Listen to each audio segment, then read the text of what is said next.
inaaksyonan ang mga hoarder at nagsasagawa ng profiteering.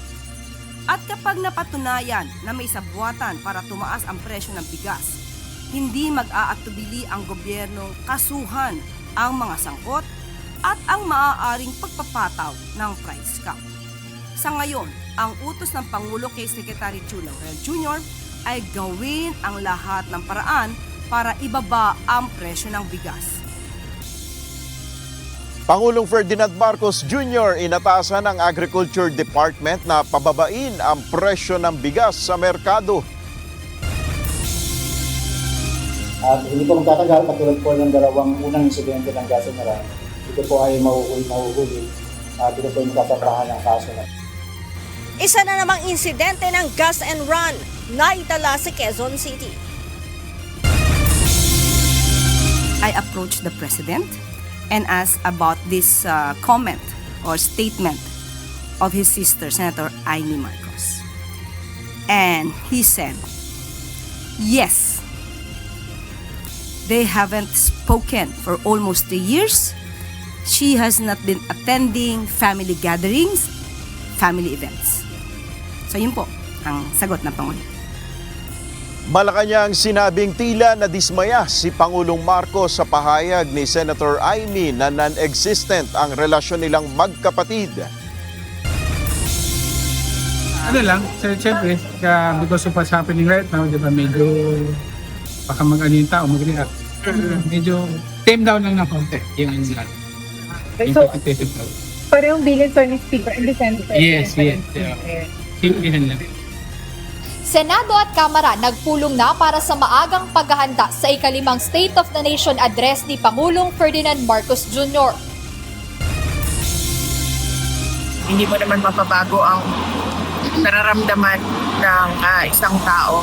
But it is different siguro kapag congressman na yung nagsasabi or senator na yung nagsasabi. Kasi magtatanong ka, bakit sobrang sigurado ka na tapos na ito?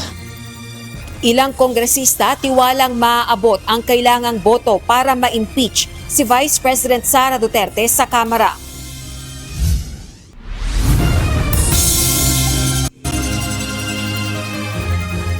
Magandang hapon, Pilipinas at sa buong mundo. Tayo po ay sabayang napapakinggan sa Radyo La Verdad 1350 ang UNTV Radio. Una sa ating mga balita. Sinimulan na ng Senado at House of Representatives ang maagang paghahanda para sa ikalimang State of the Nation Address o SONA ni Pangulong Ferdinand Marcos Jr. Bagaman sa Hulyo pa ito gagawin, nais matiyak ng dalawang kapulungan na magiging maayos ang daloy ng programa. Ito ang balita ni Jed Narasina. Yung usapan na namin yung setup for the SONA. SONA preps ko, yung mga yung normal lang pinag-usapan, security, tsaka yung preparations ng mga vote chambers, ano yung gagawin. Bagamat halos 3 buwan pa bago ang ikalimang State of the Nation Address o SONA ni Pangulong Ferdinand Marcos Jr., nagpulong na ngayong araw ang mga opisyal ng Senado at House of Representatives upang simulan ang mga preparasyon para rito. Ayon kay Senate Secretary Mark Leandro Mendoza, bagamat karaniwang tuwing huling bahagi ng Mayo sila nag-uumpisang maghanda para sa taunang aktibidad na nakatakda sa ika-4 na Lunes ng Hulyo, layo nilang mas mapaaga ang koordinasyon ngayon bago pa ang inaasahang sinidye adjournment ng Kongreso. Sa kabila nito, mariing nilinaw ni Mendoza na ang maagang paghahanda ay hindi konektado sa posibleng pag-akyat ng Articles of Impeachment laban kay Vice President Sara Duterte o sa inaasahang pagsisimula ng isang impeachment trial. Hindi naman namin inano yun. Para habang mas maaga lang inano namin. Kasi magbe-break eh. Yun ang worry namin sa break kasi. Para at least makapag-prepare kami. Ngunit ayon kay Senate Secretary, kasama sa malinaw na bilin ng liderato ng Senado at Kamara na gawing simple ang okasyon. Ano lang, siyempre, because of what's happening right now, di ba, medyo baka mag-ano yung tao, mag-react. Medyo tame down lang ng konti yung insight. So, parehong bilin to ni Speaker and the Senator. Yes. Yeah. Simplihan lang. Dagdag ni Mendoza na sa initial stage pa lang ang talakayan ng 2 kapulungan kaugnay ng darating na SONA sa Hulyo. Magpupulong uli ang mga opisyal ng Kamara na susundan kasama na ang Executive Department maging ng mga security. Siguro ano lang yung setup lang. More on sa setup lang siguro. Mas simple lang siguro ang gagawin natin. Initial pa lang naman to. First meeting pa lang naman. Kumbaga nag-exchange lang ng views kung ano yung mga possible na mga pwedeng gawin namin. Less ano lang. Less decoration, ganyan. Mga ganun. Nagahan lang namin kasi mahirap na. Yun, para at least mas madali yung prep namin. Dating doon, diretso. Ang ikalimang SONA ni PBBM ay magaganap sa July 27, 2026. Jed Neresina, UNTV News and Rescue. Diyos ang aming sandigan, serbisyo publiko ang aming pinahahalagahan. Muling sinagot ng Malacanang ang pahayag ni Presidential Sister Senator Amy Marcos kaugnay ng relasyon nito kay Pangulong Ferdinand Marcos Jr. Ayon sa palasyo, tila nadismaya ang Pangulo sa panibagong komento ng kanyang kapatid. Ito ang balita ni Nel Maribuhok. Non-existent. At this point, of course, mahal ko siya, kapatid ko, pero I haven't seen him. Perhaps over a year now. Non-existent relationship o hindi umiiral ang relasyon. Yan ang ipinahayag ni Senator Amy Marcos kaugnay ng kanyang ugnayan sa kapatid na si Pangulong Ferdinand Marcos Jr. Ayon sa presidential sister, matagal na silang hindi nagkikita ni PBBM. Nalulungkot rin anya siya dahil hindi umano naaalagaan ng mabuti ang nakababatang kapatid. Ayon kay Palace Press Officer Undersecretary Claire Castro, matagal nang hindi nakakasama sa pagtitipon ng pamilya Marcos si Senator Amy, batay na rin sa naging pahayag mismo ni Pangulong Marcos. I approached the President and asked about this comment or statement of his sister, Senator Amy Marcos. And he said, yes, they haven't spoken for almost 3 years. She has not been attending family gatherings, family events. So yun po ang sagot ng Pangulo. Tila nagpahayag rin anya ng pagkadismaya si Pangulong Marcos sa bagong komento ng senador. Sa aking paningin, sa kanyang body language, ay disappointed siya sa kanyang nadidinig ng mga salita mula sa kanyang kapatid. Pinabulaan na naman ng palasyo ang sinabi ni Senator Marcos na nag-aangkat ng repolyo ang Department of Agriculture. Base sa pahayag nito, sa kabila ng sapat na produksyon, walang awat umano ang pagpasok ng imported cabbage sa bansa. At ang sinabi po niya ay wala pong katotohanan ang sinasabi ni Senator Amy Marcos. Hindi po daw nag-aangkat ang DA ng repolyo. Nel Maribuhok, UNTV News and Rescue. Diyos ang aming sandigan, serbisyo publiko ang aming pinahalagahan. Inatasan ni Pangulong Ferdinand Marcos Jr. ang Department of Agriculture na pababain ang presyo ng bigas sa merkado. Ito ang direktiba ng Pangulo sa pulong sa Malacanang ng Uplift Committee ng Pamahalaan. Kasunod ito ng naitalang 7.2% inflation rate sa bansa nitong Abril.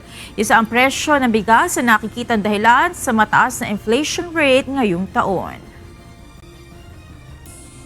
Iniutos ng Pangulo na aksyonan ang mga hoarder at nagsasagawa ng profiteering. At kapag napatunayan na may sabwatan para tumaas ang presyo ng bigas, hindi mag-aatubili ang gobyernong kasuhan ang mga sangkot at ang maaaring pagpapataw ng price cap. Sa ngayon, ang utos ng Pangulo kay Secretary Chu Laurel Jr. ay gawin ang lahat ng paraan para ibaba ang presyo ng bigas. Suportado ng Department of Energy ang mga panukalang pababain ng presyo ng kuryente. Ayon kay Energy Secretary Sharon Green, kabilang dito ang pag-aaral na bawasan o alisin ang value-added tax sa kuryente. Naniniwala ang kalihim na mapapababa nito ang presyo ng kuryente, subalit kailangan pa itong pag-aralan. Gayunman, hindi anya sa kanilang ahensya ang desisyon para alisin ang VAT sa kuryente, kung hindi sa mga economic manager at sa Kongreso. Isa namang insidente ng gas and run ang naitala sa Quezon City nitong May 3. Ayon sa pulisya, ang naturang kaso ay ikatlo na sa naitala sa lungsod simula nang umusbong ang problema sa supply ng langis sa bansa. Ito ang balita ni Lea Ilagan.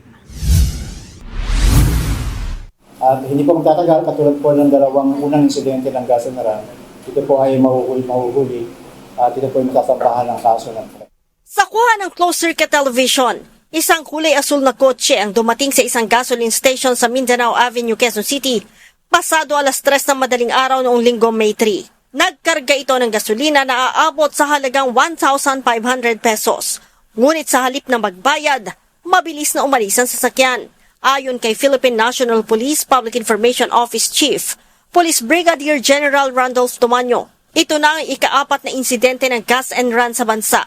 At ikatlo naman sa Quezon City, simula na magkaroon ng krisis sa langis. Bagamat huli na nang mai-report ang insidente, agad naman itong naaksyonan ng Quezon City Police District. Kahit kahapon lamang ni-report ng gasoline station na biktima ng nasabing individual, agad po ito na-aksyonan ng QCPD at na-identify na po yung pagkakakilanlan ng sasakyan na ginamit sa nasabing gas and run. Sa ngayon, tukoy na ng pulisya ang tumakas na sasakyan at patuloy ang isinasagawa nilang operasyon. So, base po sa result ng CCTV footages, na-identify na po yung blue sedan na ginamit at pati po yung plaka. Kasalukuyan po na undergoing operations na po yung pong ating pong mga units sa QCPD. Nagbabala naman ang pamunuan ng pambansang pulisya laban sa mga station commanders na magkakaroon ng sunod-sunod na insidente ng gas and run. Yung mga nagkaroon na ng insidente ng isa, ito ay sinasabi ni Chief PNP na fair warning sa ating mga commander at inaasahan natin na ito ay hindi na mangyayari at gagawin nila ang lahat ng koordinasyon sa mga businesses, halimbawa ng mga gasoline stations, para hindi na mangyari ito. Pag ito ay nangyari ng pangalawa at pangatlo, ito ay magiging result ng evaluation ng posibleng kanilang pagkakarilib sa kanilang mga sariling mga pwesto. Unang naitala ang insidente ng gas and run sa EDSA Apolonio Samson, sa Payatas at sa Mindanao Avenue, Quezon City. Lea Ilagan, UNTV, News and Rescue. Diyos ang aming sandigan, serbisyo publiko ang aming pinahahalagahan. Isang panukalang batas ang inihain sa Senado na naglalayong mabigyan ng cash assistance sa mga bagong graduate bilang tulong sa kanilang job hunting. Nakasaad sa Senate Bill No. 1961 ni Senator J.V. Ejercito ang 5,000 piso na productivity cash grant para sa mga fresh graduate. Paliwanag ng senador, hindi problema ang kawalan ng trabaho kung hindi lumalapat sa pinag-aralan ng isang fresh graduate ang nagbubukas na oportunidad. Dahil dito, mas pinipili ng karamihan ng trabaho kung saan sila kikita na sapat kaysa humanap pa kung saan ilalapat ang kanilang pinag-aralan.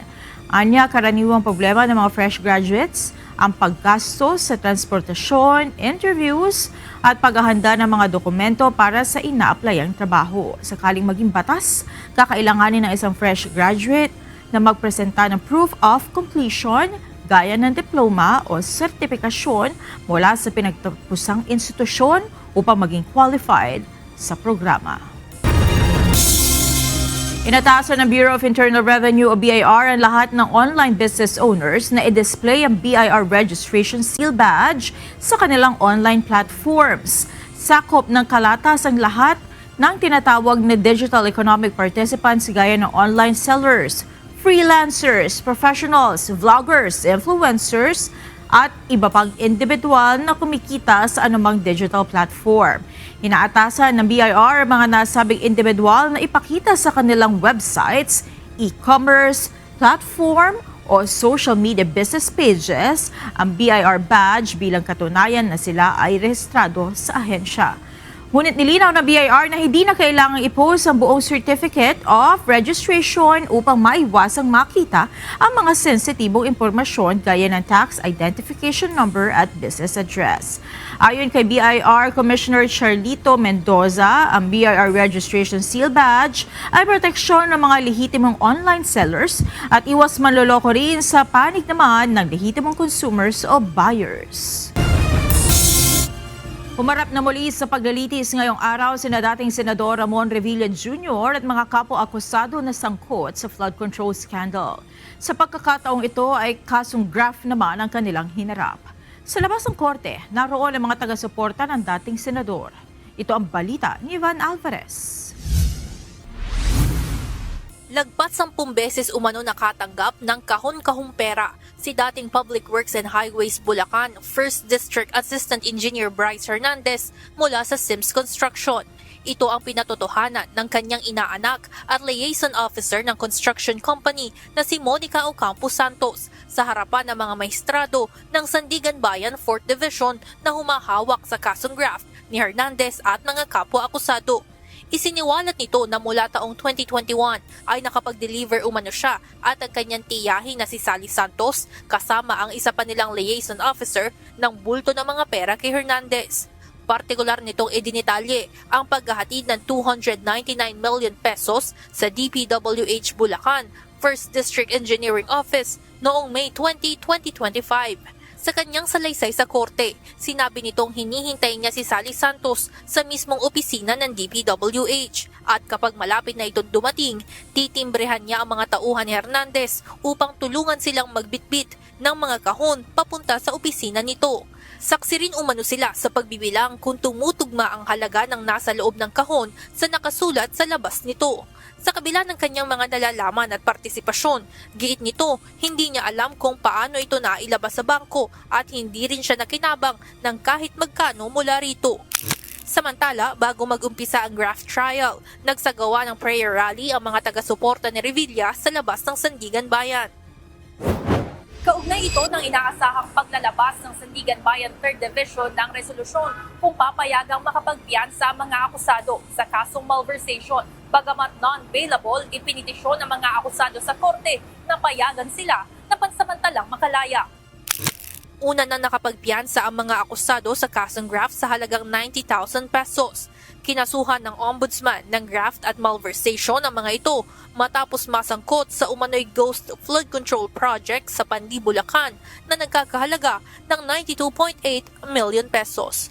Evan Alvarez, UNTV News and Rescue. Diyos ang aming sandigan, serbisyo publiko ang aming pinahahalagahan.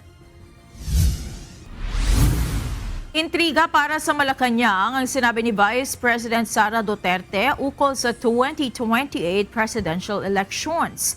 Sa pahayag ni VP Sara, umaasa siya na magkakaroon ng 2028 presidential elections. Sagot ni Palace Press Officer Undersecretary Claire Castro, dapat ay basahin muli na Vice Presidente ang nilalaman ng konstitusyon. We can only pray that there will be a presidential elections on 2028 and it will be honest, orderly, and peaceful. So ang mga ganitong sagot mula kay Vice Presidente ay alam nating intriga lamang, mga kwentong walang basihan. At sana ma-review niya ulit bilang abogado kung ano ba ang nilalaman ng konstitusyon para masagot niya na rin ang sarili niyang salita. Tiwala ang ilang kongresista na maaabot nila ang kinakailangan bilang ng boto para tuluyang ma-impeach si Vice President Sara Duterte sa Kamara. Sa panig naman ng pangalawang Pangulo, nagtataka ito na tila nakatitiyak na ang ilang mambabatas sa kahihinatnan ng reklamong impeachment laban sa kanya. Ito ang balita ni Rosalie Cos. Hindi naman mapabago ang nararamdaman ng isang tao. But it is different siguro kapag congressman na yung nagsasabi or senator na yung nagsasabi. Kasi magtatanong ka, bakit sobrang sigurado ka na tapos na ito? Tila hindi nangangamba si Vice President Sara Duterte sa kahihinatnan ng mga reklamong impeachment laban sa kanya nang matanong sa issue matapos dumalaw sa amang si dating Pangulo Rodrigo Duterte na kasalukuyang nasa detention center ng International Criminal Court o ICC sa The Hague, Netherlands. Ngunit nagtataka ito kung papaano nakatitiyak ang ilang mambabatas na mai-impeach siya sa Kamara. Ito'y matapos ipahayag ni Bicol Saro Party List Representative Terry Ridon, House Justice Committee member, na tiwala itong maaabot ang kinakailangang suporta na 106 na mga kongresista sa susunod na linggo. mai-impeach ang Vice Presidente sa Kamara. Hindi ako makakomment sa kanyang mga nalalaman kasi hindi ko alam kung ano yung alam niya. I think as we speak, we are looking at almost 200 already House members who are signifying their intent to support the impeachment. Ano pong basis niyo po dun sa 200? I think nag-iikot din siyempre may mga caucuses na pag-ikot sa party list, sa iba pa mga coalition. So I think from the reports of our colleagues in the House Committee on Justice, I think these are the numbers that we are looking at today. Si House Justice Committee Chairperson at Batangas 2nd District Representative Jervil Luistro naniniwala ring lulusot sa plenaryo ang impeachment ni VP Sara. Base na rin ito sa unanimous vote ng House Justice Panel para aprubahan ang committee report at resolusyong nagtatakda ng articles of impeachment laban sa pangalawang Pangulo. I'm positive that because of the evidence presented before the Justice Committee, and considering the 53-0 and the 55-0, I am positive that this will be approved by the plenary. Higit naman sa 106 o 1/3 ng House members ang pinaniniwalaan din ni House Deputy Minority Leader at ACT Teachers Party List Representative Antonio Tino na boboto pabor sa impeachment ni VP Duterte. So, mahirap magsabi ng actual figures pero definitely it will be more than the 1/3 requirement. Easily.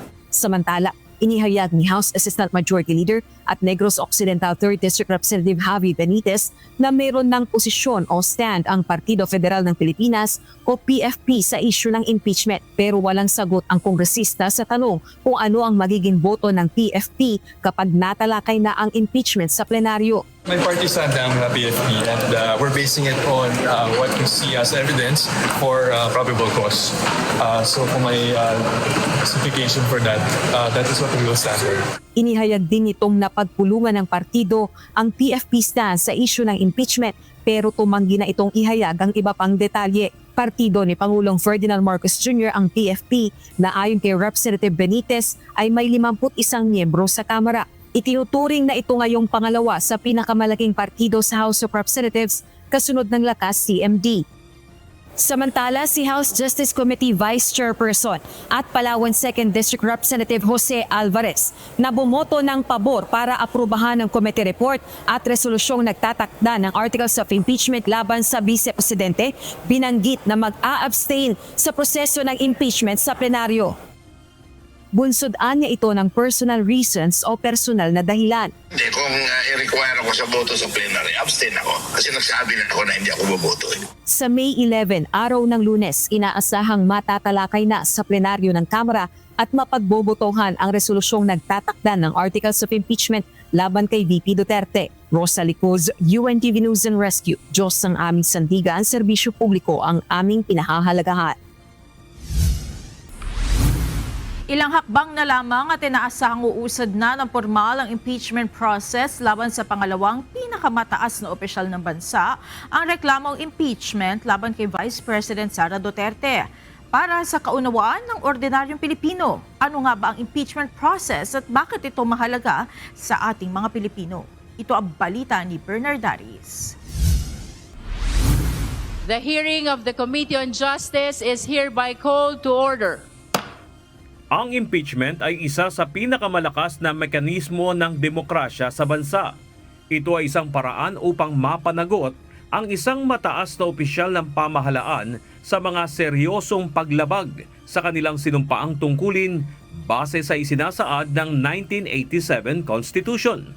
Ano nga ba ang impeachment? Ito ay isang proseso alinsunod sa konstitusyon kung saan maaring mapaalis sa pwesto ang isang mataas na opisyal ng gobyerno. Hindi gaya sa kriminal na kaso, ang impeachment ay walang hatol na pagkakakulong. Sa halip, tinutukoy nito kung dapat bang patalsikin sa posisyon ang isang akusado at pagbawalan na itong tumakbo sa anumang posisyon sa pamahalaan. Sino-sino ang pwedeng ma-impeach? Ang impeachment ay may epekto lamang sa isang grupo ng posisyon sa pamahalaan.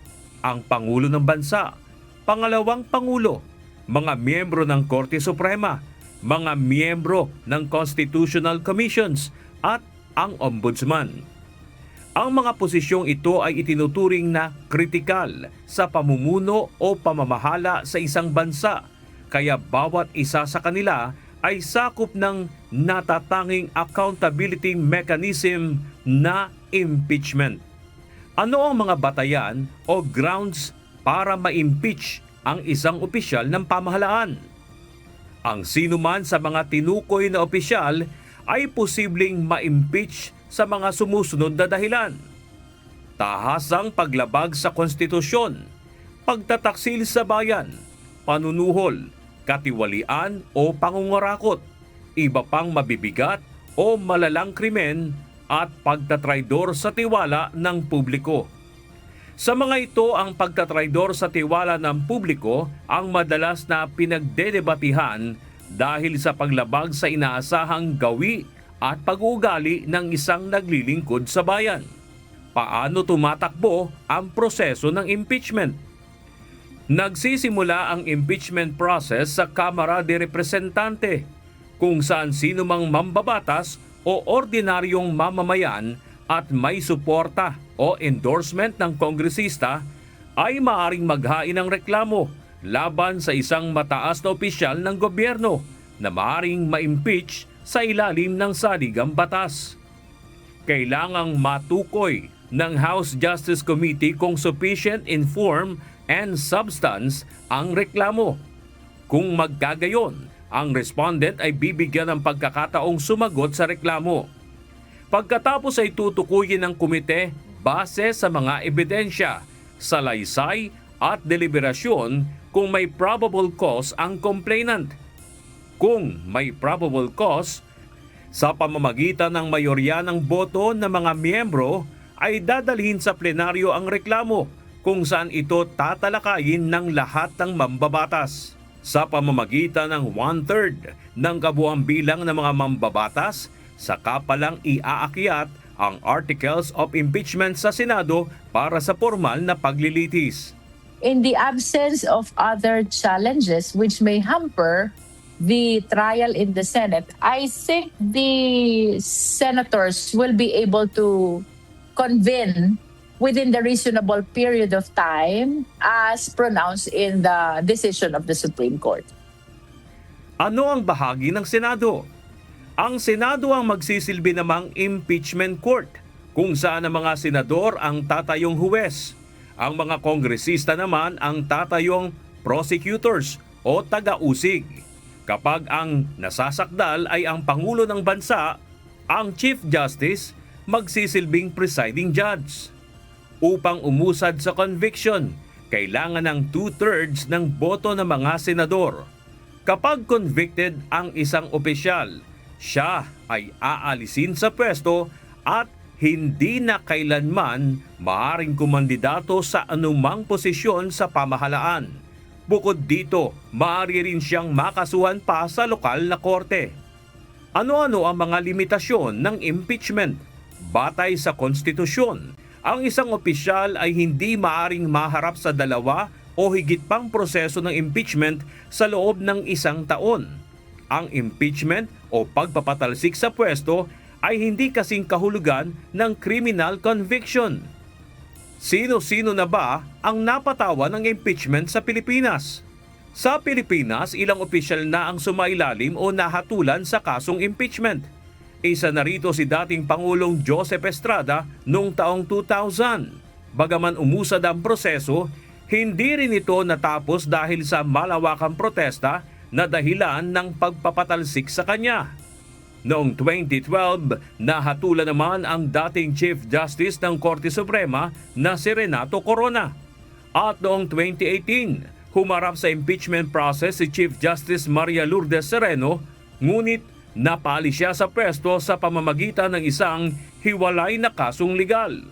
Bakit mahalaga ang impeachment? Ang impeachment ay katunayan ng umiiral na demokrasya sa Pilipinas at pagsunod sa mahalagang prinsipyo ng batas na walang opisyal ng pamahalaan na mas higit pa sa konstitusyon ng bansa. We owe it to the next generation of Filipinos to show them that no no matter how powerful, no matter the title, is above the law. Sa pamamagitan ng kapangyarihan ng Kongreso na simulan at desisyonan ng mga reklamo ng impeachment, nabibigyan diin sa isang opisyal ng gobyerno na meron siyang politikal at legal na responsibilidad sa bayan na kailangan niyang panagutan oras na ito ay kanyang malabag. Kung ordinary individuals lang naman yan, like ordinary Filipinos, pabayaan na natin yan, no? Kasi yan naman yung opinion nila, yan naman yung damdamin nila. Hindi mo naman mapabago ang nararamdaman ng isang tao. But it is different siguro kapag congressman na yung nagsasabi or senator na yung nagsasabi. Kasi magtatanong ka, bakit sobrang sigurado ka na tapos na ito? Kung ma-impeach si Vice President Sara Duterte, sino ang posibleng makapalit sa kanya? Ang Pangulo ng Bansa ang magtatalaga ng magiging kapalit kung sakaling makonvict si Vice President Sara Duterte sa kasong impeachment. Ang pipiliin ay magmumula sa mga senador o sa mga kongresista sa pamamagitan ng mayorya ng boto. Ang iiwan namang posisyon ng naitalagang pangalawang Pangulo ay pupunan sa pamamagitan ng isang special election. Bernard Dadis, UNTV News and Rescue. Diyos ang aming sandigan, serbisyo publiko ang aming pinalagahan. Narito ang mga balita sa iba't ibang panig ng mundo na ihahatid ng ating global correspondent na si Jecto Campo mula sa Chester, United Kingdom.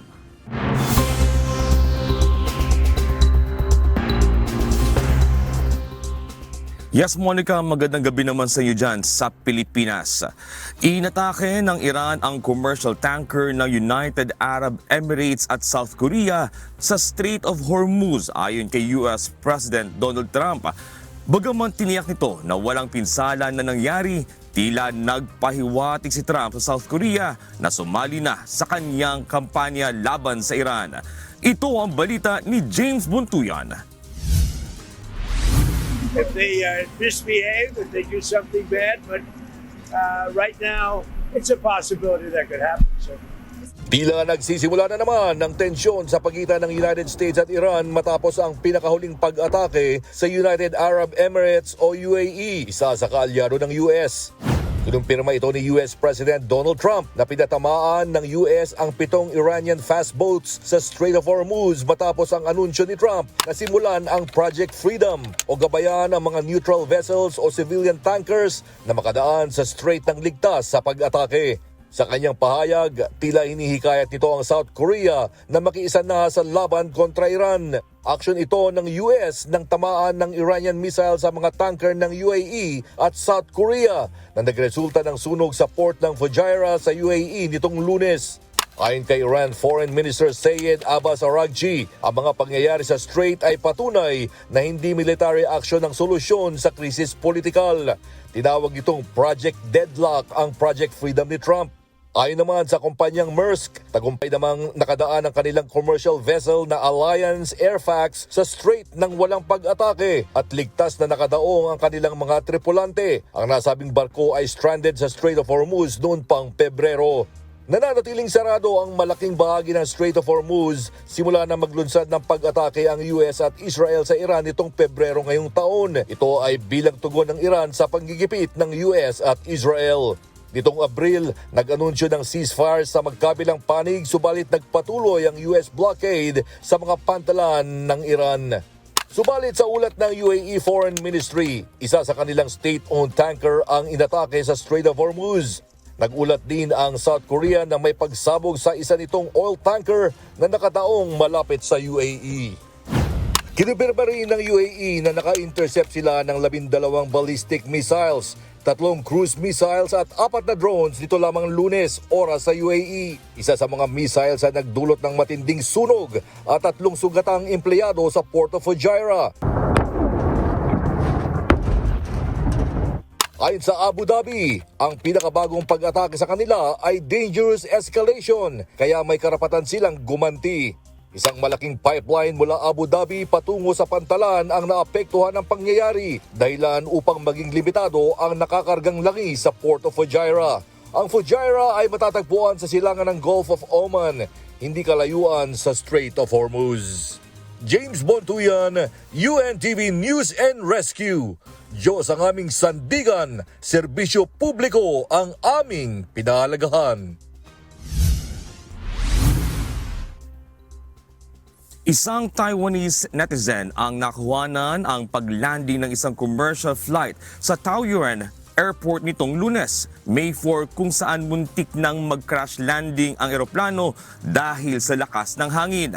Batay sa mga komento sa post, pinuri ng mga netizen ang kasanayan ng piloto at nagawa niyang mailapag ang eroplano ng ligtas at maayos. Ligtas namang nakababa ang lahat ng pasahero mula sa nasabing eroplano. Hindi pangkaraniwang snowfall ang naitala sa Hokkaido Prefecture sa Japan nitong Lunes na nagtuloy-tuloy sa buong magdamag. Ayon sa tala ng Japan Weather Agency, nagpatuloy sa pagbaba ang temperatura sa magdamag dahilan upang tumaas ang build-up ng yelo sa mga lansangan, partikular sa Asahikawa City. Ayon sa mga eksperto, ang ganitong pangyayari ay ngayon lang naitala sa buwan ng Mayo sa loob ng nagdaang 21 taon. Nagbabala naman ang mga otoridad sa mga motorista ng iba yung pag-iingat dahil sa madulas na kalsada. At yan ang mga balita mula sa labas ng Pilipinas. Mula dito sa Chester, United Kingdom, ako si Jack De Ocampo. Magandang gabi. Mataas ang tsansa na maging isang ganap na bagyo ang isang low-pressure area na binabantayan ng Pag-asa sa labas sa Philippine Area of Responsibility. Ayon sa ahensya, inaasahang mabubuo ito bilang isang tropical depression sa loob ng susunod na 24 oras. Sakaling pumasok sa PAR, tatawagin itong bagyong Kaloy. Samantala, isa pang sama ng panahon ang mas malapit sa bansa, subalit hindi ito inaasahang mabubuo bilang bagyo. Kapwa namataan ang dalawang sama ng panahon sa silangang bahagi ng northeastern Mindanao. Makararanas ang aabot sa 44 degrees Celsius na heat index ng ilang lugar sa bansa bukas, araw ng Miyerkules. Ayon sa forecast ng Pag-asa, iiral ang mataas ang taas ng temperatura na nararamdaman ng katawan sa 44 degrees Celsius sa mga lugar ng Aborlan, Palawan, Veracatanduanes, Mambusaw, Capiz at sa Iloilo City. Samantala, 43 degrees Celsius naman ang mararamdamang heat index sa mga lugar ng Dagupan, Pangasinan, Tuguegarao City, Cagayan, Baybay, Leyte at Borongan sa Eastern Samar. Habang 42 degrees Celsius naman sa Lawag, Ilocos Norte, Apari, Cagayan, Pili, Camarines Norte, Davao City at Butuan City sa Agusan del Norte. Sa Metro Manila, papalo sa 40 degrees Celsius ang heat index sa Naiya sa Pasay City, habang 38 degrees Celsius naman sa Science Garden sa Quezon City.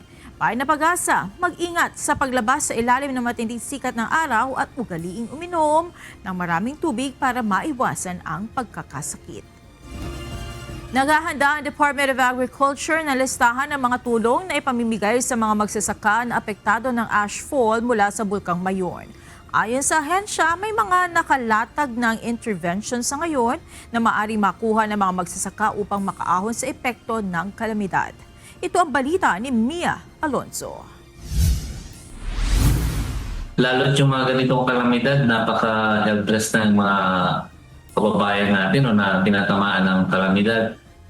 Kung 20 storms a year, meron pa rin ganitong sumisingit, no? Kaya nga po ang ACPC bilang isang suporta sa Department of Agriculture in terms of financing the agricultural sector, narito kami para magbigay din ng tulong sa mga ganitong pagkakataon, no, na tinatamaan tayo ng mga dilubyong. May nakahanda ng intervention o tulong ang Department of Agriculture para sa mga magsasaka na naapektuhan ng pinakabagong aktibidad ng Bulkang Mayon. Sa kasalukuyan, nakaayos na ang agricultural inputs ng DA Regional Field Office 5 tulad ng mga binhi ng palay at mais, gayon din ang mga gamot at biologics. ameliorants para sa mga alagang hayop at fingerlings para sa mga mangingisda. Mayroong pautang na maaaring ma-avail ang mga apektadong magsasaka na umaabot hanggang 25,000 pesos sa ilalim ng Survival and Recovery o Sure Loan Program ng Agricultural Credit Policy Council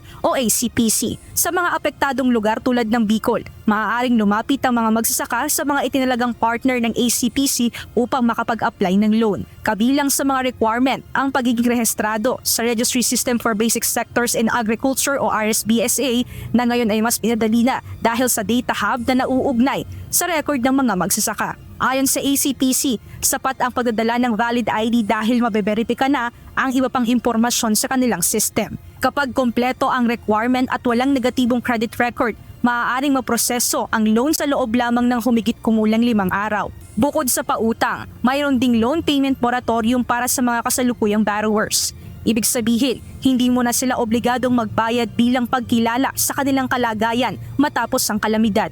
Sa kasalukuyan, sa ilalim ng moratorium, nasa 8,397 ang hindi muna obligadong magbayad na magsasaka sa Bicol, bunsod ng kalamidad na nararanasan nila ngayon. Malaking bagay po ito kasi po ikaw yung merong sitwasyon na ganito, hindi mo na muna isipin yung inutang mo. O pinayagan kang medyo i-delay mo muna yung pagbayad kasi nga meron tayong greenat po na loan payment moratorium. Makakatanggap naman ng indemnifikasyon ang mga insured na magsasaka sa pamamagitan ng Philippine Crop Insurance Corporation o PCIC upang matulungan silang makabawi sa kanilang mga pagkalugi.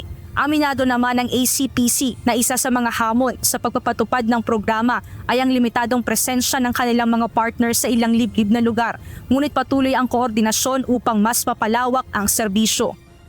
Sa kabila nito, tiniyak ng pamahalaan na patuloy na palalakasin ang programang pinansal at suporta sa mga magsasaka upang matulungan sila na makabangon at makapagpatuloy sa produksyon sa kabila ng epekto ng Bulkang Mayon.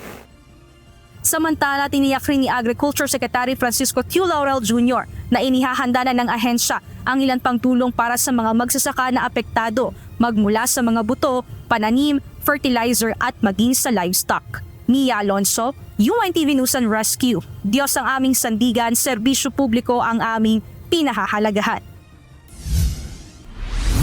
Halos tapos na ang clearing operation sa mga pangunahing kalsada sa Albay na pinakaapektado ng ashfall mula sa Bulkang Mayon. Target na lokal na pamahalaan ngayon ay isunod ang paglilinis sa mga lansangan naman sa mga barangay. Ito ang balita ni Brian Salatandol, live. Ryan, hanggang ngayon ba tuloy pa rin ang ashfall dyan sa Albay? Yes, magandang gabi. Sa ngayon, itong nangyayaring lava collapse at pyroclastic density current o uson ay hindi nakaapekto o walang nangyaring yung ulan ng abo dito sa mga bayan ng Kamalig at Ginubatan at parte dito sa mga kalapit na bayan ng Bulkang Mayon. Bagamat nagkaroon ng bahagyang lava collapse na nagdulot ng pyroclastic density current o uson, ayon sa Philippine Institute of Volcanology and Seismology o PHIVOLCS, wala itong naging pag-ulan ng abo sa mga bayan na malapit sa bulkan. Sa ngayon, halos malinis na ang mga national at major roads sa bayan ng Kamalig at Ginubatan. Ito ay dahil na rin sa combined efforts ng Bureau of Fire Protection, Philippine National Police at Department of Public Works and Highways mula sa iba't ibang dako ng Kabikulan na nagsasagawa ng clearing operations. Target ng lokal na pamahalaan ngayon na isunod ang mga upland at barangay roads. Nakatulong din sa pag-flushing ng abo ang pag-ulan na naranasan sa bayan ng Kamalig at Ginubatan.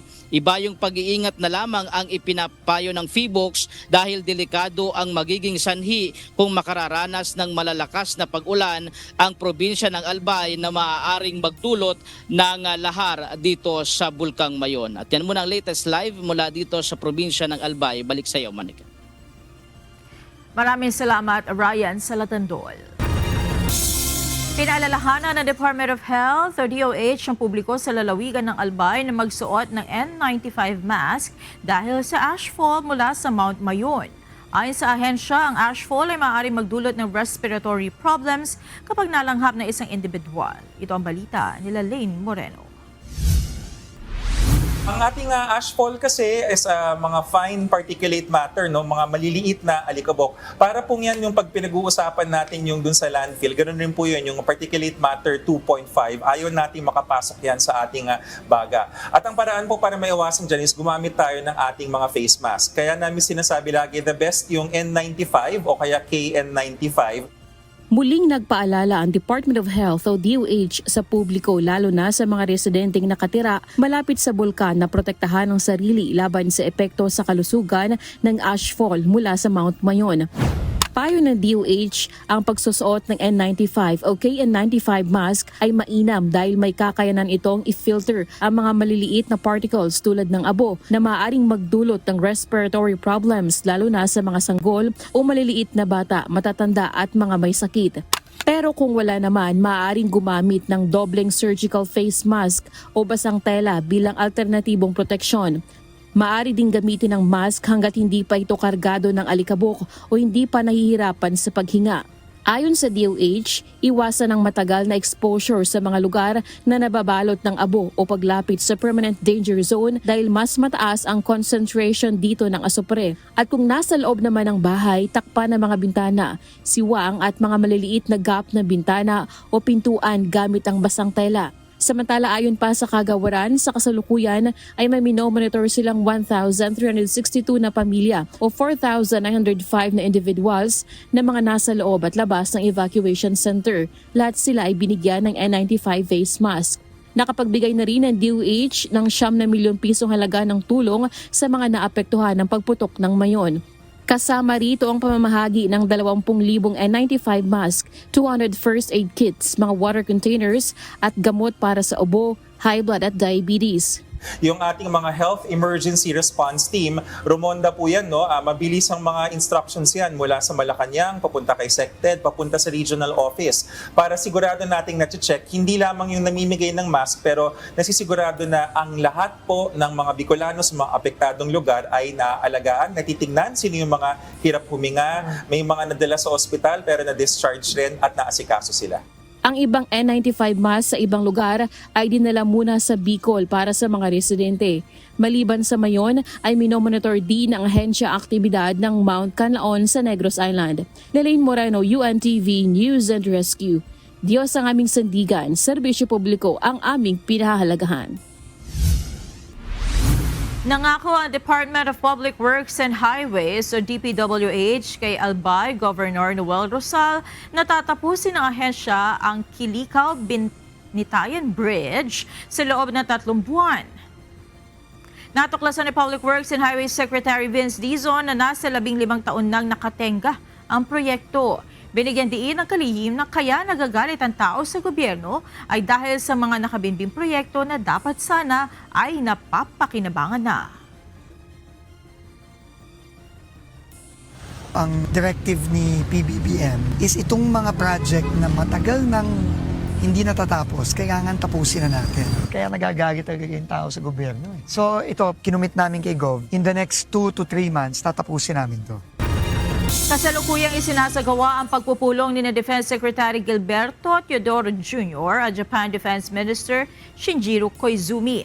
Layo ng pagpupulong na pagtibayin ang kooperasyon sa depensa ng dalawang bansa. Ito ang balita ni Brian Nakalale, live.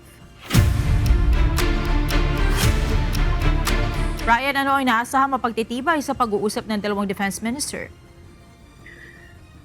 Monica, posibleng itulak ng Japan yung pag-export ng Abukuma-class destroyer escort na una nang inalok sa mga bansa dito sa Southeast Asian nation.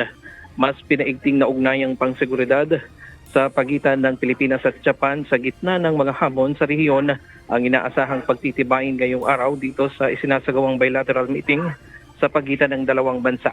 Isa sa mga inaasahang pag-uusapan ang mas maluwag na polisiya ng Japan sa pag-export ng military equipment, isang hakbang na maaaring magbukas ng oportunidad para sa Pilipinas na magpalakas ng sariling kakayahan sa depensa.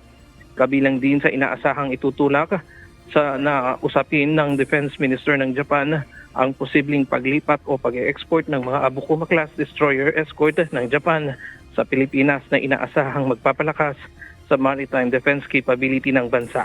Nauna nang nagpadala ng mga eksperto ang Pilipinas sa Japan para suriin ang mga barko. Subalit hanggang ngayon ay wala pang tugon ang pamahalaan kung nais nitong kunin ng mga barko. Una rito ay nagpulong si Koizumi sa kanyang counterpart naman sa Indonesia, kung saan napagkasunduan nila na bumuo ng isang grupo na tutulak o tututok sa pagpapalawak ng kooperasyon sa defense equipment at teknolohiya. Ito ay kasunod na rin ng pagpapaluwag ng Japan ng kanilang defense export policy. Samantala, bukas inaasahang dadalaw si Koizumi sa balikatan exercise sa Powai San Junes, kung saan sasaksihan nito ang maritime strike drill na gagamitin naman ang Type 88 missile ng Japan.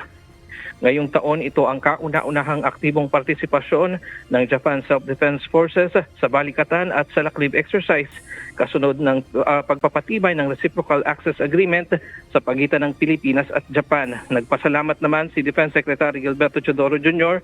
sa tulong na ibinibigay ng Japan sa Pilipinas gaya ng mabilis na pagtugon sa sunog kamakailan sa isang landfill. Sa ngayon ay nagpapatuloy pa ang pulong ng dalawang defense minister at inaasahang magsasagawa ng press conference sa kanilang napag-usapan pagkatapos ng kanilang pulong. Diyan muna ang latest mula dito sa Makati City. Balik sa iyo, Monica. Maraming salamat, Ryan Lacanlale. Ikidinesmeya ng kampo ng dating broadcaster na si Jay Sonza ang delay ng kanyang paglabas kahapon sa custodial facility ng National Bureau of Investigation o NBI. Ito ang balita ni Benedict Samson. Disappointed ako kasi may warrant, may release order ng court mga 12 noon. So expect na 1 or 2 hours makalabas na. Inabot pa ng alas 7 kagabi bago na ilabas sa Custodial Facility Center ng National Bureau of Investigation ang dating broadcaster na si Jose J. Sonza. Ito ay sa kabila ng may release order na ang Pasay City Regional Trial Court Branch 118 kahapon ng tanghali. Ayon kay Atty. Mark Tolentino, may mga hiningi pa umanong clearance ang NBI kung kaya't natagalan pa ito bago pansamantalang makalaya. Dami pang hiningi ng mga requirements, mga clearances daw, na kahit may mga wala namang warrant yun, kundi na-dismiss na yung mga kaso na yan. Mga matagalan yun, mga kabataan pa niya, may iba dyan sa Iloilo, sa Quezon City, but na-dismiss na lahat yun. Dapat as soon as possible, hindi pwedeng i-delay kasi mali nga ang pag-arresto sa kanya di ba? Tapos i-arresto siya ng long weekend, sinadya talaga para tatagal siya doon sa kulungan. Tapos pinahirapan pa makalabas, but hindi ko na i-move on na tayo kung ano yung mga dahilan ng NBI, so be it. So wala lang concern, importante nakalabas na si Jason Sonza. Samantala, nakapagpiyansa na kaninang umaga ang TV host at vlogger na si Jeffrey K. Eric Celis. Ayon kay Atty. Tolentino na siya ring legal counsel nito. Alas 10 kaninang umaga nang sumuko sa Pasay City RTC Branch 119 si Celis bago ito magpiyansa. Nag-bail kami kaninang umaga, so kasi may warrant na siya nung kahapon yata yun, Monday. So nakita namin warrant na naka-fix to na 36,000. So nag-surrender siya sa court kanina at 10 o'clock in the morning, then nag-bail na din. Tulad ni Sonza, si Celis ay naharap din sa mga reklamong unlawful use of means of publication at unlawful utterances in relation to cyber libel, bunsod ng paglalabas ng peking medical record ni Pangulong Ferdinand Marcos Jr. Dahil nakapagpiyansa na, hindi na ito maaaring arestuhin ng mga otoridad. Nakatakda naman ang hearing nito sa kaso sa darating na Biyernes, May 8. Benedict Samson, UNTV News and Rescue. Diyos ang aming sandigan, serbisyo publiko ang aming pinahalagahan.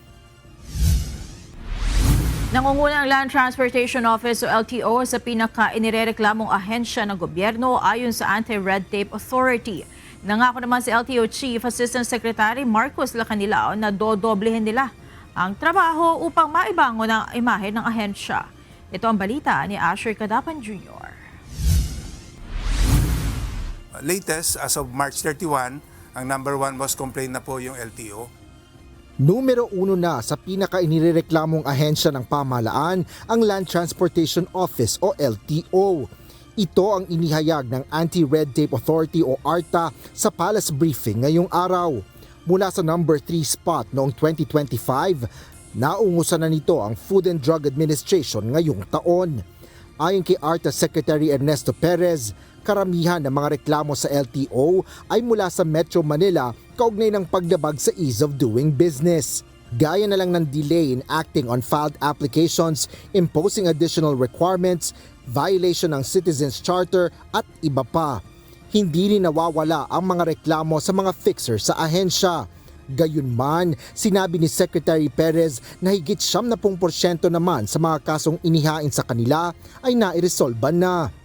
So siguro we are also looking forward towards more engagement with LTO and those other complaint agencies para po mabawasan na rin ang complaints at ang message po natin dito is we continuously engage with these government agencies. We consider them as partners, hindi po natin sila kalaban. Ang ating po objective ay hindi sila para makasuhan, kundi mapaganda po ang serbisyo para sa tao. Paliwanag pa ng ARTA Chief, wala namang pananagutan ng LTO sa ilalim ng ARTA Law sa pagkakaroon ng may pinakamaraming bilang ng mga reklamo. Ngunit may personal liability naman anya ang mga kaukulang opisyal o empleyado. Inihayag naman ni LTO Chief Assistant Secretary Marcos Lacanilao na tanggap nila ang mga reklamo sa kanilang ahensya. Ang karamihan ng mga reklamo, minsan may mga masusungit daw yung mga empleyado, yung mga nasa probinsya. Minsan naman kasi hindi nila maintindihan yung proseso na kailangan nilang kumpletuhin yung mga requirements nila. So minsan nagagalit na yung tao. Kaya lang meron kasi tayong may rules na kailangan sundin . So merong mga dapat silang i-comply. Sinabi rin nito na may mga help desk naman sila na nagpapaliwanag sa mga proseso. May mga reports na nakarating sa akin na gustong kumuha ng student permit, walang mga ka-ID. Pinaliwanag sa kanila, nagalit sila, bakit daw hindi sila pwede, ang pinakikita nila barangay clearance lang.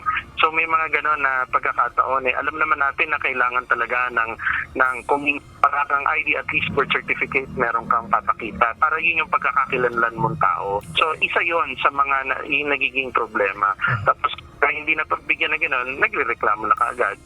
Para kay LTO Chief Asek Marcos Lacanilao, hindi maiiwasan na may mga ganito pang problema sa bansa.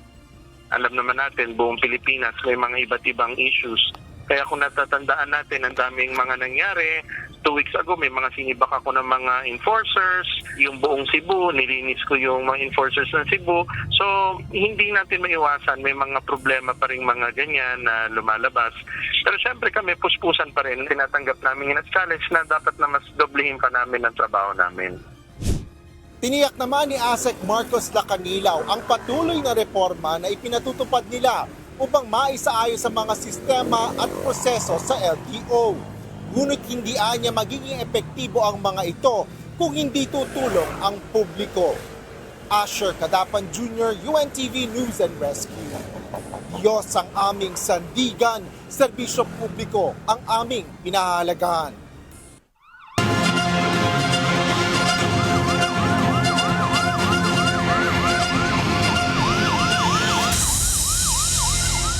Mabilis ang takbo sa malubak na kalsada, ito ang dahilan ng pagsemplang ng isang motorista sa Davao City. Samantala sa motorcycle rider naman ay nawala ng balanse at nagpagulong-gulong nang umiwas sa tumatawid na bata. Ang dalawang aksidente ay kapwa nirespondihan ng UNTV News and Rescue. Ito ang balitaan ni Lizelle Nael. Sir, pinakasakit na gibatin mo, sir? Diri sa Upton, sir. Diri sa Sige. Head stop ba di? Patabang na lang ko. Body Jiljen? Ay, gino. Head stop ko ba di? Ganyan na ka diri, sir? Kabila ka ang siyang itabusin mo, ha? Yes, sir. Sige. Isang tawag mula sa City Disaster Risk Reduction and Management Office, Davao City, ang natanggap ng UNTV News and Rescue Team tungkol sa motorcycle accident sa kahabaan ng Malagamot Road, Barangay Panakan, pasado alas 2 ng madaling araw noong Linggo, May 3. Isang 19 anyos na rider ang nadatna ng team na nakahiga sa isang bakanteng lote sa gilid ng kalsada, duguan at hindi makagalaw. Agad inassess ng team ang kalagayan nito. Sakit na, sir? Gunitan? Diri, sir. Sa left side. Kaning sakit? Maling sakit kayo? Dira, sir. Ayon sa kaibigan ng rider, malubak ang kalsada, kaya nahirapang ibalanse ng rider ang motorsiklo, kaya sumemplang sa gutter. Napag-alamang walang suot na helmet ang biktima at tinatayang nasa 60 km/h ang kanyang takbo. Akong kuhaan, sir, ha? Nakikauban? Nakanisa, sir. Nagmotor mo? Yes, sir. Naka-helmet ka? No, sir. Wala ka ka-helmet? Yes, sir. Nagtamo ang biktima ng hiwa sa kilay, sugat sa kaliwang binti, ilang gasgas sa katawan at matinding pananakit sa kanang balikat. Agad itong binigyan ng paunang lunas, nilinis ng team ang sugat nito, kinontrol ang pagdurugo at nilagyan ng arm sling. Binigyan din ng oxygen support ang biktima dahil sa pagbaba ng kanyang oxygen level. Isa lang sir ha, para mabutangan na itong support sir. Okay. Ginawa na sir ha, pagsulti kung nalipong ka kasukaon. Tama lang, sir? Matapos bigyan ng first aid ang pasyente, agad itong dinala sa Southern Philippines Medical Hospital. Kakapabo kami ha. Sige sir. Medyo dahan-dahan lang, Apo. Ayaw nga pala si Spy. Nagdalan niya ulo niya? Bro. Ano lang? Sige po. Food, tsaka ito. Sige po. Tanggal lang kami sir. Walang masakit sa batok mo? Wala. Isang aksidente rin ang nadaanan ng UNTV News and Rescue Team sa Ortigas Avenue Extension, Corner C, Raimundo, Pasig City, mag-aalas 2 ng madaling araw at 3 ng Mayo. Doon na bumulagta sa amin yung pasyente. Nakita namin na nakahiga siya, tapos naka-helmet, pero wala siyang kasama. Nadatna ng team ang isang 20 anyo sa motorcycle rider na nasa gitna pa ng kalsada. Napag-alamang ang pasyente ay residente ng Cainta, Rizal. Dahil sa posibleng head and spine injury, maingat at dahan-dahan na tinanggal ng team ang helmet nito. Nagtamo ng mga gasgas sa iba't ibang bahagi ng katawan ng biktima. Ito sir ha? Ano yan? Gas, pang-takip, pang-cover po dun sa... Dahan na lang po. Opo, sige po. Sige po Ito na sir, didikit ko na. Ma-update talaga to. Ano po, batang biglang tumawid. Ako, may hinihila yung bata na trolley. Parang may hindi gulong na bag. Ako, syempre, iiwas ko sa bata. Hindi ko sasapul sa bata yun. Yung bag niya na lang yung tinapul ko. Kaya ayun, kesa yung bata matamaan. Ayon sa rider, iniwasan niya ang batang tumatawid na naging dahilan ng kanyang pagsemplang sa motorsiklo. Ayon naman sa nakasaksi ng aksidente, ay nagpagulong-gulong pa ang rider sa kalsada. Ang nakita ko lang naman po ay magmula po rin sa malapit sa tulay, mabilis ang takbo niya, tapos bigla po siyang sumemplang dito, gumulong siya, tapos tumalsik yung motor niya doon, pumaskas yung motor niya. Matapos mabigyan ng paunang lunas at mamonitor ang vital signs ng biktima, maayos itong ini-endorso sa Mission Hospital para sa karagdagang pagsusuri at atensyong medikal. Samantala, wala namang tinamong injury ang bata. Sa mga nangangailangan ng agarang tulong sa panahon ng aksidente o sakuna, maaaring makipag-ugnayan sa UNTV News and Rescue Hotline 8911 UNTV o 8911-8688. Lizel Nael, UNTV News and Rescue. Diyos ang aming sandigan, serbisyo publiko ang aming pinahahalagahan. Bumaba ang purchasing power ng piso sa pinakamababa sa loob ng 8 taon bunsod ng pagtaas ng presyo ng bilihin. Sa ulat ng Philippine Statistics Authority o PSA ngayong Martes, tumaas ang inflation sa bansa sa 7.2% sa buwan ng Abril. Ang inflation ay patuloy na pagtaas ng pagkalatang antas ng presyo ng mga pangunahing produkto at serbisyo sa merkado. Mas mataas ito sa inaasahan ng pamahalaan na 5.6% hanggang 6.4% lamang. Ang inflation rate sa Abril ay 3% pagtaas kumpara sa 4.1% lamang noong Marso.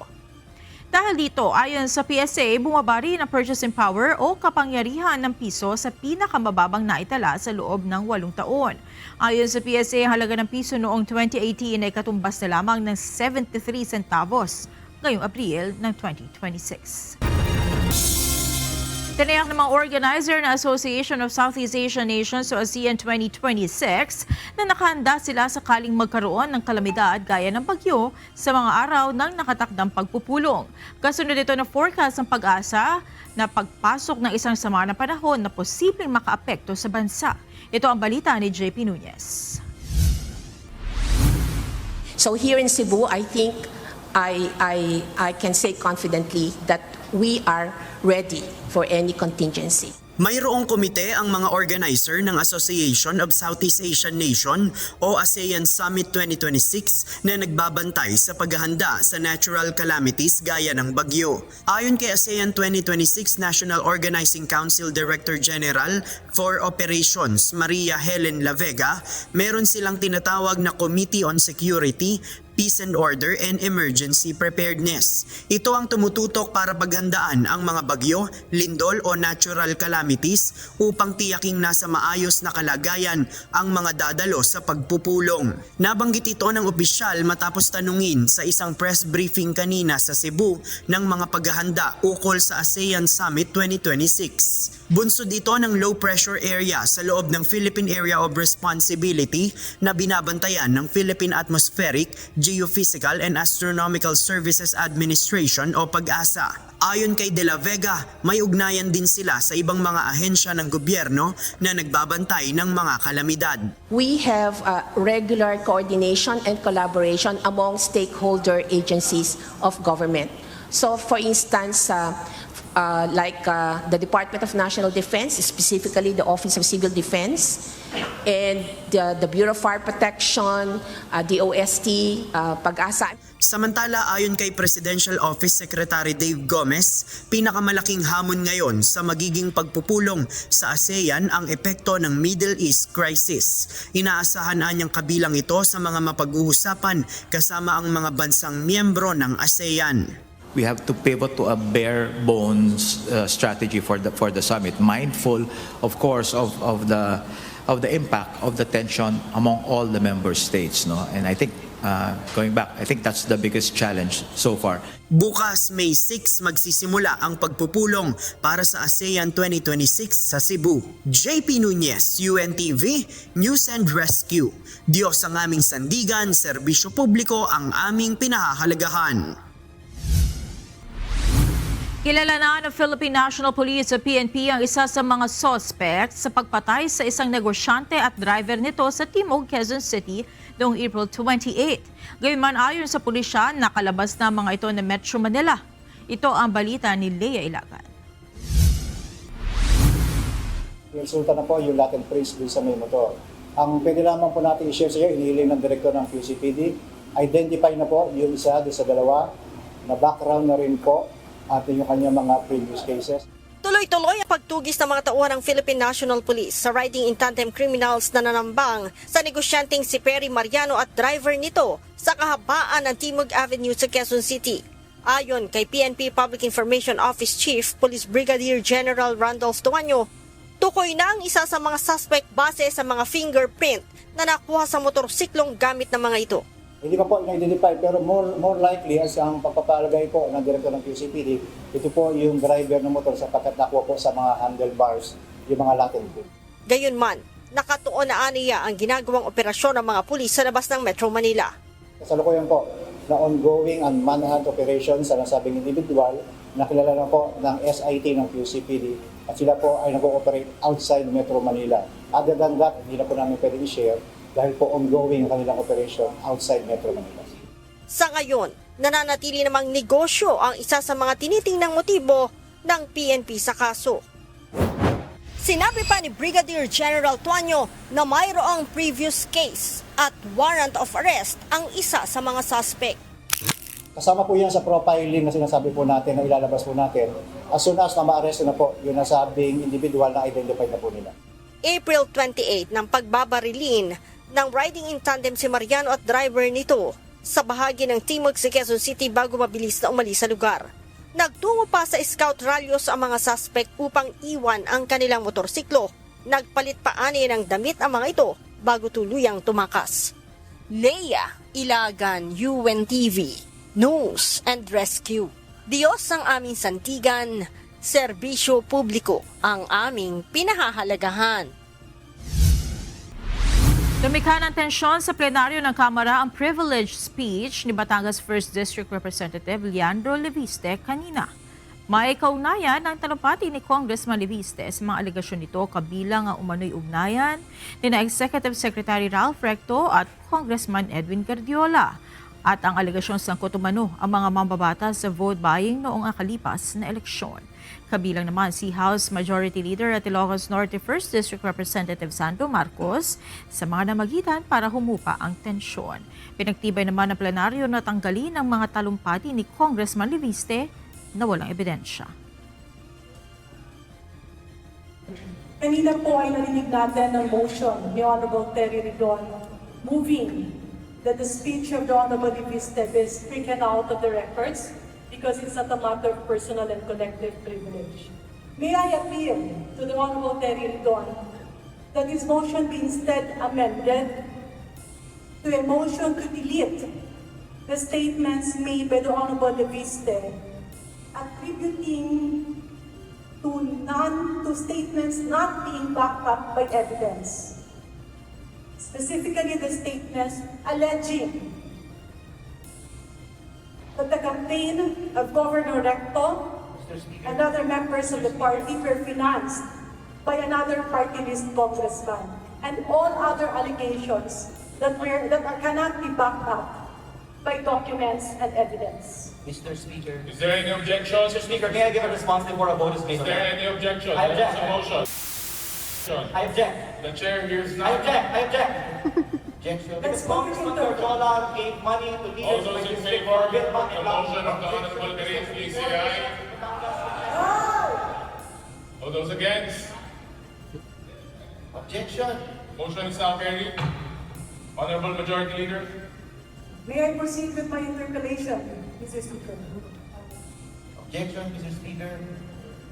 Majority Leader. Majority Leader. Privilege speech po yan. Bakit kailangan yan at ebidensya agad? Majority Leader. Mr. Speaker, session suspended. Session suspended. Hindi pa rin sapat ang bilang ng mga lagda para ma-sponsor sa plenaryo ang partial committee report ng Senate Blue Ribbon ayon kay Senator Panfilo Lacson. Dahil dito, minabuti ng senador na ilahad na lamang ang progress report ng komite sa pamamagitan ng isang privileged speech. Ito ang balita ni Jed Neresina live. Jed, ano ang nilalaman ng Chairman's Progress Report ng Blue Ribbon Committee? Monica, ang Chairman's Progress Report na inilahad kanina ni Senator Panfilo Lacson sa plenaryo ng Senado ay naglalantad ng komprehensibong mga detalye kaugnay dito sa tinawag niyang largest corruption scandal in Philippine history, which is yung flood control projects controversy. At paliwanag ni Senator Lacson na dahil kulang pa yung mga kinakailangang pirma para maiakyat sa plenaryo yung committee report ng Blue Ribbon, minarapat na lamang niya na ilahad yung mga nakalap nilang ebidensya sa pamamagitan ng privileged speech para hindi mapunta sa wala yung mga nagawa or na-accomplish ng Blue Ribbon Committee. 7 exclusive public hearings in aid of legislation ang naging basihan ng partial committee report ng Senate Blue Ribbon Committee na unang inilabas noong February 11, 2026. Sa sesyon ng Senado kanina, inilabas na ni Senate Blue Ribbon Committee Chairman Panfilo Lacson ang resulta ng mga pagdinig ng kaugnay na itinuturing na largest corruption scandal in Philippine history o ang flood control controversy. Sa pamamagitan ng isang privileged speech, ibinunyag ng senador ang mga detalye ng flood control anomaly na kumamkam ng bilyong-bilyong pondong kaban ng bayan. Ayon kay Senator Lacson, hindi lamang ito simpleng nakawan, kundi isang systematic at parasitic na sabuatan sa pamamagitan ng mga opisyal ng gobyerno at mga contractor. In this long course of inquiry, the Filipino taxpayers are the complainant. Our duty to them is to answer 3 fundamental questions. Number 1, where did the money go? 2, how was this corruption executed? And 3, how do we fix the system so it never happens again? Evidence on record shows how the flood control corruption scandal exposed a systemic, coordinated, multi-actor process. Isang malawakang sabuatan na ginawang gatasan ang mga proyekto para sa flood control. Ang pattern ng korupsyon ay systemic at parasitic, magkakaugnay mula sa mga aktor, mekanismo at workflow. Sa nasabing ulat, ipinresenta ng Blue Ribbon Chair ang tinawag niyang menu ng mga posibleng kasong kriminal na maaaring isampa laban sa mga umano'y sangkot sa kontrobersyal na mga proyekto kontrabahan ng pamahalaan. Para klaro sa publiko, laman ng ating committee report ang menu ng mga posibleng kasong kriminal na pwedeng isampa. Depende sa ebidensya, ang mga prosecutors ang pipili ng nararapat na sakdal batay sa kanilang sariling pagsusuri at pagkilala sa mga ebidensyang naipasa na at ipapasa pa ng komite. Gayun din sa iba pang mga patunay na kanilang makakalap sa proseso ng case build-up o kaso ng DOJ o fact-finding at preliminary investigation naman kung sa ombudsman. Ilan sa mga ito ay plunder dahil bagamat ang korte ang magpapasya rito, naniniwala ang komite na may pattern of predicate offenses dahil sa lawak at paulit-ulit na sistema ng nakawan. Bukod pa rito ang money laundering mula sa referral sa Anti-Money Laundering Council o AMLC para sa bank inquiry, freeze orders at forfeiture ng mga nakaw na yaman. Kasama rin sa mga kasong inirerekomenda ng BRC ay falsification at perjury, bid rigging, conflict of interest, plunder, graft and corruption at malversation. Hindi na inisa-isa ni Senator Lacson ang mga pangalan ng ilang individual. Ngunit sa ipinakitang visual aids kasabay ng kanyang speech, makikita na kabilang sa mga inirerekomendang kasuhan ng komite sina dating House Appropriations Chairperson Representative Zaldico, former Senator Ramon Bong Revilla, Senator Jinggoy Estrada, Senator Joel Villanueva, dating Senate President Francis Cheese Escudero, dating House Speaker Martin Romualdez at iba pang mga personalidad. Matapos ipakita ang buod ng partial committee report ng Blue Ribbon, binigyang diin din ni Senator Lacson na hindi pa tapos dito ang trabaho ng BRC. Aniya handa nilang muling imbitahan si dating Speaker Romualdez at nakahanda ring paharapin si Congressman Zaldico oras na bumalik ito sa bansa. Magpapadala na rin pa rin po tayo ng formal na imbitasyon kay dating Speaker Romualdez sa pamamagitan ng kasalukuyang Speaker ng Kamara upang bigyan daan ang kanyang panig at paglilinaw hinggil sa mga aligasyong ibinabato laban sa kanya. If and when Zaldico is returned to the Philippines, we are prepared to bring him together with his former staff, including former members of the military. This step will ensure that the committee's findings remain fair, balanced, and firmly grounded on facts and evidence. Monica, after ng session dito sa Senado, nagkaroon ng pagkakataon yung media na makapanayam o mahinga ng komento yung ilan sa mga senador na kasama doon sa listahan na ipinakita ni Senator Lacson at kabilang na rito si Senator Jinggoy Estrada. Ayon kay Senator Jinggoy Estrada, kung nabigyan siya ng pagkakataon na makapagtanong kanina sa plenaryo, unang tatanungin niya kay Senator Lacson ay kung mayroon bang basis yung mga nakalap na ebidensya doon sa mga naging pagdinig ng Blue Ribbon at nais niya ding tanungin ang kapwa niya senador na si Senator Lacson kung alam ba niya kung sino yung totoong mastermind dito sa malawakang flood control projects anomaly na nangyari dito sa bansa. And sinabi niya rin na I'm not bothered by it doon sa nung paghingi namin ng komento sa kanya kung ano yung naging reaksyon niya nang makita niya na kasama siya o isa siya doon sa mga inirekomendang pakasuhan ng BRC. At dagdag niya na sa kabila ng mga ito, bukas siya na ipagpatuloy ng Blue Ribbon yung pagdinig.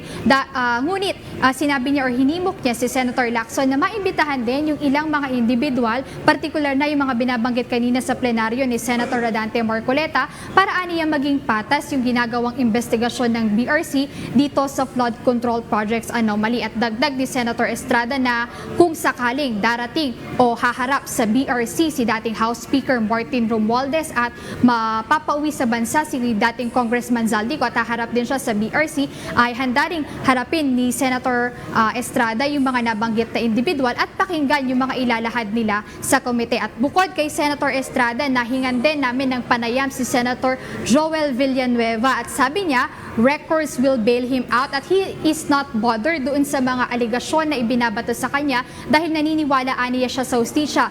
Bagaman delay yung hustisya, naniniwala siya na hindi madedenay yung katotohanan o yung hustisya na nag-e-exist. At sinabi niya rin na yung BRC naman o yung Blue Ribbon Committee ay hindi isang korte, kaya yung mga inilahad na mga individual o nabanggit na mga personalidad ay hindi masasabi ng BRC na guilty na to o not guilty. So naniniwala siya na walang katotohanan yung mga ibinabato sa kanya at handa niyang patunayan ang mga ito. Ayan muna update mula rito sa Senado. Balik sa inyo, Monica. Maraming salamat, Jed Neresina.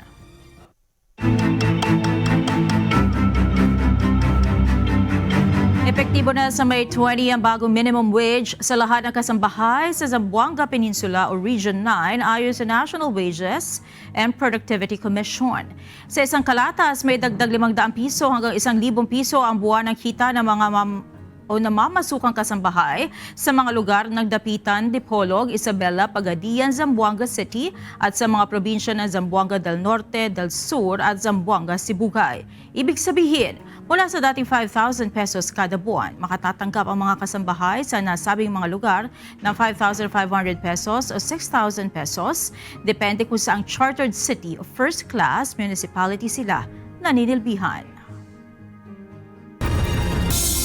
Nagdeklara si Pangulo Ferdinand Marcos Jr. ng Special Non-Working Day sa Lapu-Lapu City at Municipality of Cordova sa lalawigan ng Cebu mula bukas, araw ng Miyerkules hanggang sa araw ng Biyernes, May 6 hanggang 8. Ayon kay Palace Press Officer Undersecretary Claire Castro, ito ay para maging maluwag ang daloy ng trapiko sa mga pangunahing lansangan sa lugar at masiguro ang kaligtasan ng mga delegado sa gaganaping 48th ASEAN Summit and related meetings sa Lapu-Lapu City at Munisipalidad ng Cordova.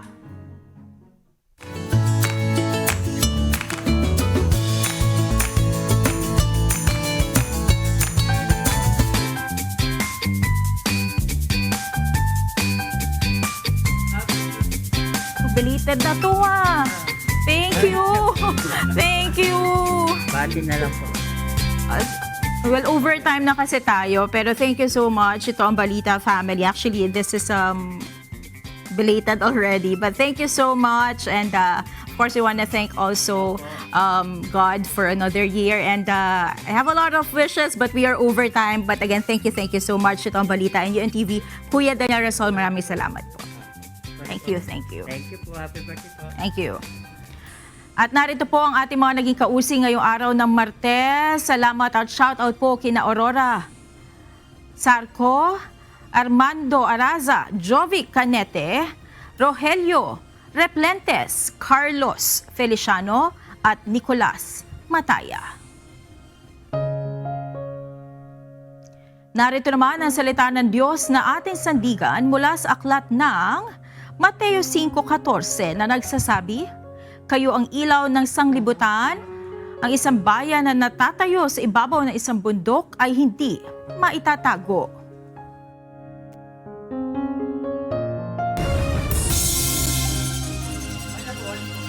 At yan ang naging kabuuan ng ating balitaan ngayong gabi. Aming inilahad ng buong katapatan kung paano namin nasaksihan.